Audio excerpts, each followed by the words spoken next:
Now, if you're going to purchase an existing business, so you've come to Mountain Home and you've decided you want to buy a restaurant that is for sale, it's a little bit different animal. It's obviously not a startup. It's there. It's got a history. It's hopefully got a good customer base. The requirements are a little different.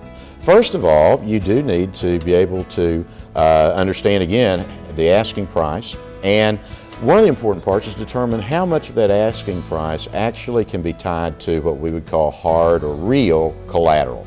So how much of that is for the value of the real estate and the building, possibly for the furniture and fixtures, the cash register, any inventory that's on hand, and how much is goodwill. Because a lot of times if a business has been successful and the owner's just getting ready to retire, or she's had another opportunity, they feel their name's worth something. They've built a good clientele, and so say it's a $500,000 buyout, of which $400,000 can be tied to hard assets, and $100,000 is goodwill, or what our lenders might call blue sky. The biggest trick to that is being able to justify that blue sky or goodwill. Lenders by themselves are sometimes hesitant to fund the blue sky. That might be what they would want to see your equity go to. However, a number of lenders will help make that blue sky loan if they're using a U.S. Small Business Administration guarantee. But again, we go back to the issue of needing to prove that that goodwill is realistic. That has to be done through some type of business valuation. There are several certified business valuation experts, accountants, CPAs in the area that can help with that. Our office at the ASU Small Business Technology Development Center can help you by doing a valuation to make sure that the goodwill appears reasonable. Because we don't charge for any of our services, we obviously cannot do an appraisal for you, but we can sure tell you up front whether or not it looks like it's a viable amount or not, and if so, then to go forward. But that goodwill is often a part that becomes an issue of concern. Some other advice I would give to anyone looking at buying an existing business is find out really why is the owner honestly selling the business. He may know something you don't know. Maybe the highway is moving. Maybe there's been he's heard rumors that some other big competitors are going to be coming to town, and he's trying to get out before that occurs. So you need to do some due diligence and make sure that you really are comfortable that this is going to be a financially viable, that the customer's base is strong, should stay strong. If it's a type business that is, say, professional service, so it's maybe an insurance company or one that really is just as linked to the individual seller as it is to the company.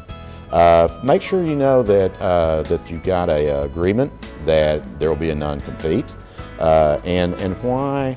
Because a lot of times people want to move with that individual regardless of whether he or she is selling for Allstate or State Farm or any of the others. So those are some things you really need to consider.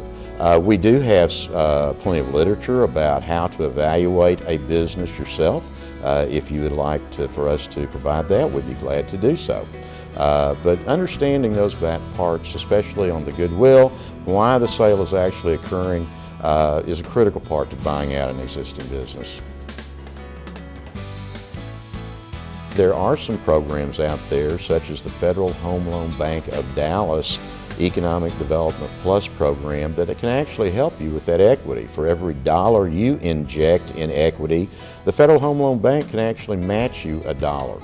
So it's able to take, say, $10,000 worth of cash you have available and parlay it into 20, which might be the difference that it would make. For more information about how the Federal Home Loan Bank Economic Development Plus program works, give us a call and we'll be glad to tell you about that. Or you can go online and search for Federal Home Loan Bank of Dallas and then look under their Economic Development Plus program. But when we're looking at the equity that comes in, understand that's just a part of the nature of most small businesses. So expect those things. Now those are just some basics of what we try to counsel our clients who are looking for commercial loans that they may need to think about.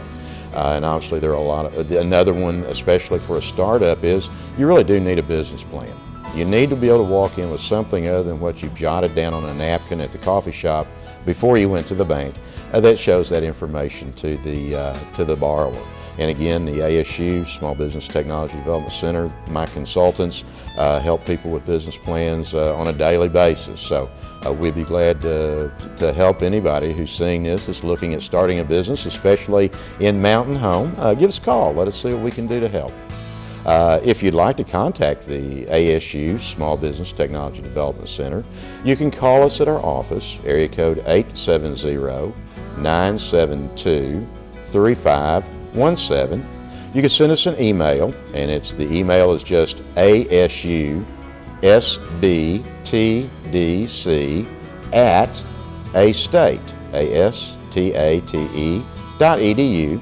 Or better yet, if you're on Facebook, search for the Arkansas State University Small Business Technology Development Center fan page, fan us, and you'll get a lot of information about how to get a business up and running on our fan page.